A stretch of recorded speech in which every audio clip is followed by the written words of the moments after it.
A lot of the mom and pop shops around here,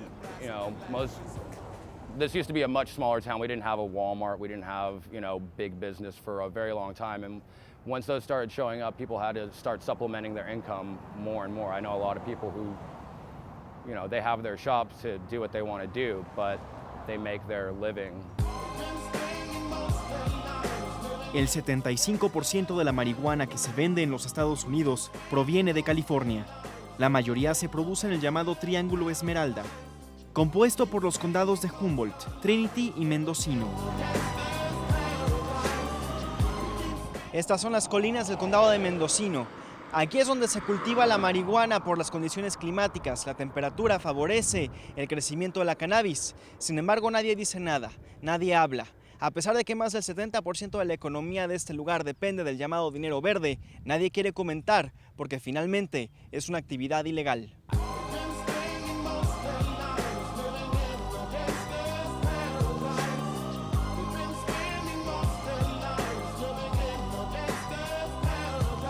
I think it's a big source of the economy because it's done undercover. They're supposed to only be growing it medically, and they're not. They're actually taking it down to San Francisco or wherever and selling it. I think we have some people in our neighborhood that are doing it. I don't mind. I don't mind. It's the way people can buy groceries and pay the rent. With having fewer law enforcement officers than we should have, we're in a situation where the marijuana has, in some years, gotten out of control. But last year, in 2011, we cut down over 642,000 marijuana plants. So I don't want anybody to think that they can come to Mendocino County and grow without the possibility of getting arrested, because if they're growing outside the law, they'll get arrested.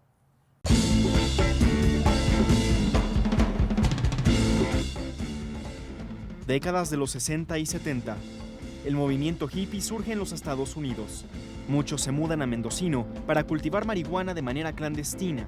Entre ellos, crean un código secreto para identificarse, llamado Cultura 420.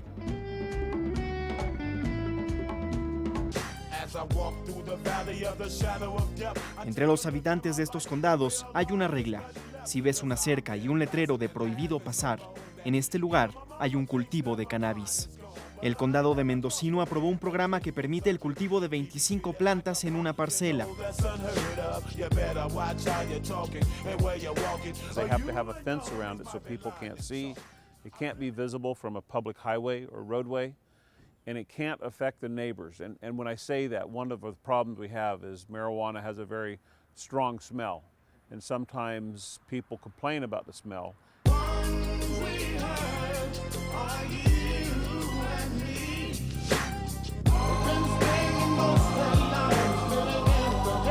I think that it's probably helped to stitch together the economy a little better than, as it's breaking down, it's probably the one thing that's holding things kind of together. Unemployment in California is really high. Si se cobraran impuestos por la venta de marihuana, California tendría ingresos superiores a los $30,000 millones. The beauty of that is we're seeing tax dollars go back into our cities, and this is helping to keep our schools open and keep officers on the street. Because when we call 911, we want that officer to show up quickly. En la Unión Americana, más de 40,000 trabajadores se dedican a la industria de la cannabis. En California son más de 17,000. Ellos son regulados por el Sindicato de Alimentos en los Estados Unidos, el tercero más grande del mundo. So folks work in those farms, growing. They work in warehouses, industrial production warehouses. They work in the commercial kitchens that are making the food. There's a lot of laboratory work.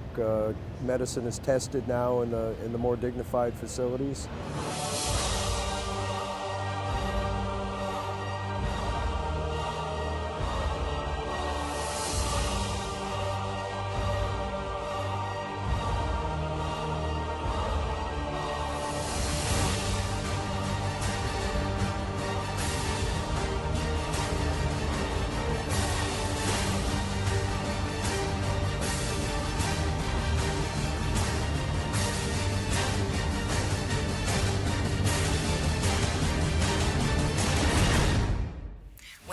prohibition, you then lose control. My goal is to, maybe eventually one day open my own dispensary. I don't smoke marijuana for recreational purposes. I smoke marijuana to help me maintain my mental state. How many people are going to suffer? How many people are going to die? They tax tobacco, they tax alcohol, and people agree with that. Si no fuera por la marihuana medicinal, no estoy aquí hablando de ustedes. Seguramente, esta historia continuará. Francisco Naranjo, camarógrafo, Hugo Vela, Proyecto 40.